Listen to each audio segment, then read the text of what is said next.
এই গ্লাসের ভেতরে পানি আছে, আপনাকে পানিটা এমন ভাবে বের করতে হবে যেন না পড়ে।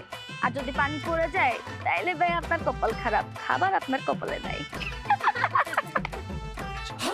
আর যদি ধরেন পরীক্ষায় পাশ করি তাহলে কি হবে? খাবেন?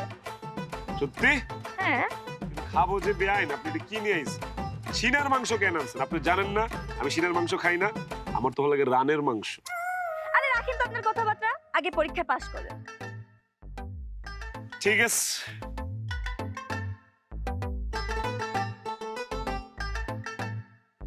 বুঝলাম না, আমার আইডিয়াই তুমি আমারে কও হবে?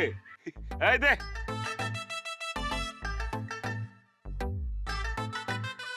চকচকাটা, দে চকচকাটা।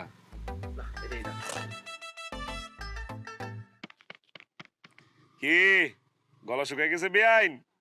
আগে আগে দেখেন হোতা হ্যায় ক্যা।